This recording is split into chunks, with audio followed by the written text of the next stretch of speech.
Have you recently just bought a Breville Barista Express and you're not quite sure where to start or how to brew the perfect espresso shot? In this video, I'll be walking you through on how to make your first latte using the Breville Barista Express. I will be sharing tips that have helped me when I first got my machine. In the beginning of the video, I will be showing you all the tools that the Breville Barista comes with. Your machine will come with a spouted portifilter, a dosing funnel that will help keep your grounds in when you're grinding your beans, a tamper that will help compress your coffee grounds evenly, a distributor that will help level out your coffee grounds in your portifilter, a bean scooper, a brush, a cleaner for your steam wand to help with buildup, a single dose basket, dual wall baskets for pre-ground espresso beans, a cleaning disc, and a 480 milliliter milk pitcher. First, we're going to fill up the water tank.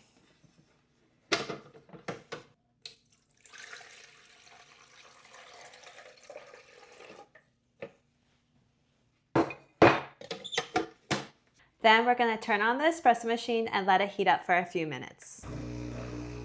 As this is heating up, we're going to weigh our beans for a double shot of espresso.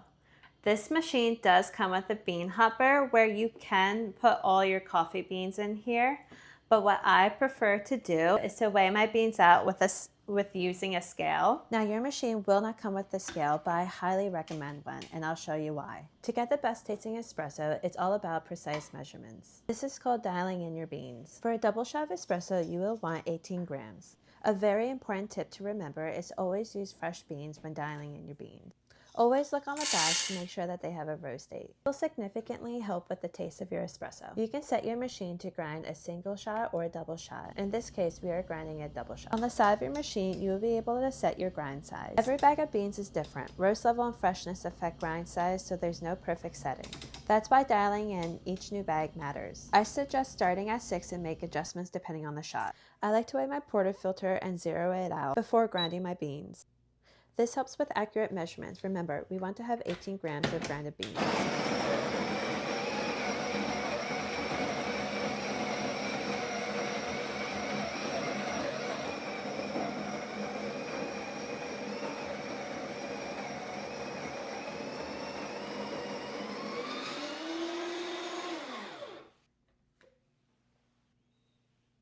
As you can see, we got 18 grams of beans.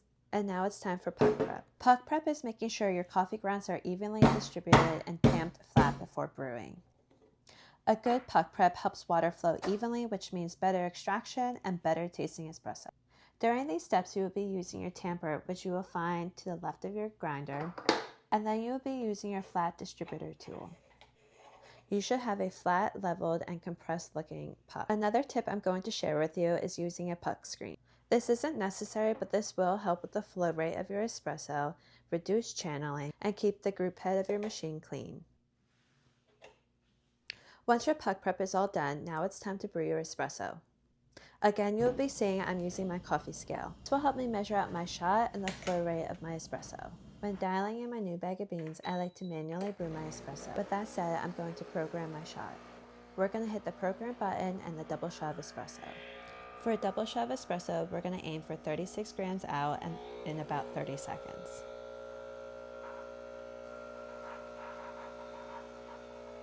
Once I get 36 grams, I'm going to click on the double shot button. You'll want to look at the results on your coffee scale.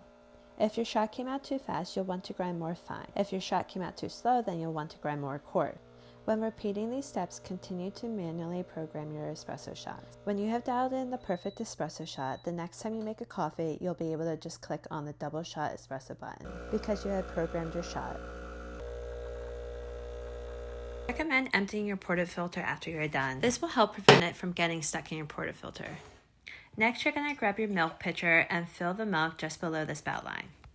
When steaming my milk, I personally like to use a thermometer. Everyone has a different sense of feel to temperature, so that's why I like to use a thermometer so I know the exact temperature the milk reaches. This steam wand can maneuver around pretty easily and has a single hole for the tip.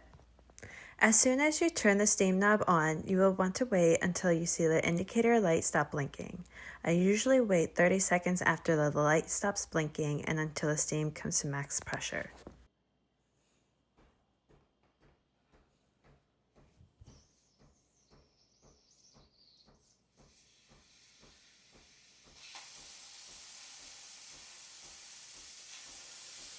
You'll want to make sure that no more excess water is dripping out of the steam wand. Place your wand in the center and slightly tilt to the side. Make sure the tip is slightly below the milk surface. You will want to hear a gentle hissing noise when adding bubbles to your milk. Incorporate air for about 8 to 10 seconds.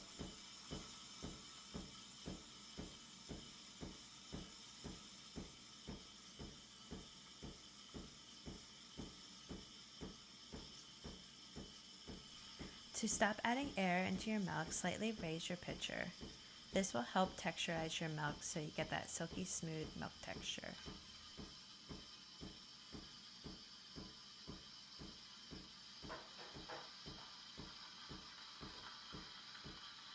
Your milk is ready when the pitcher is too hot to touch or your temperature reaches between 140 and 150 degrees Fahrenheit.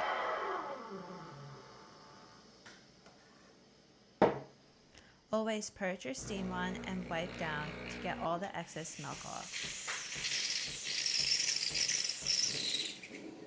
You will want silky smooth milk to help with your latte art. Latte art takes a lot of practice, so do not get discouraged after your first pour. An espresso with good crema and smooth textured milk are key for latte art. First, you're going to swirl your espresso to break up the crema. Start high and swirl in some of your milk. This helps create a blank canvas. Then, tilt your mug towards you and lower your milk pitcher. Push your milk through and lift up. Then repeat these steps to create stacks. On your last stack, push through slightly, lift your pitcher high, and cut through. Now you just created a tulip.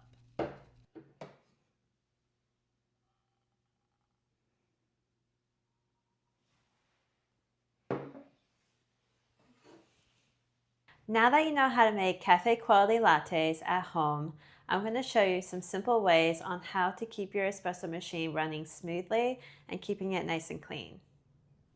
Grab your portifilter, your single dose basket, and your cleaning disc. Place your cleaning disc in the single dose basket. Then grab a cleaning tablet and place in the cleaning disc. I do believe Breville does provide you with a sample pack of these cleaning tablets.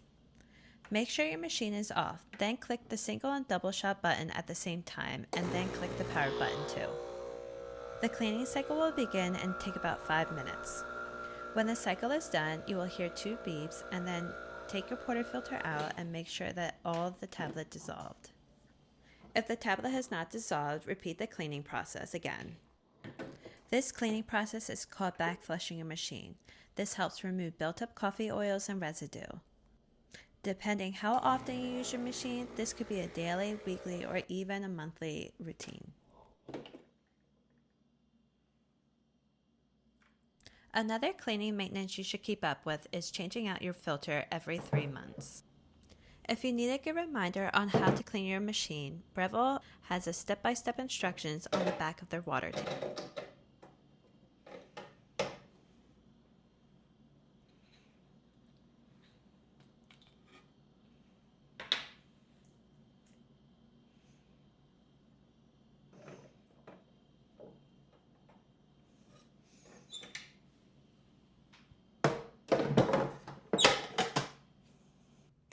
Thank you for joining in and watching this video. I hope you found this video very helpful for you on your home barista journey.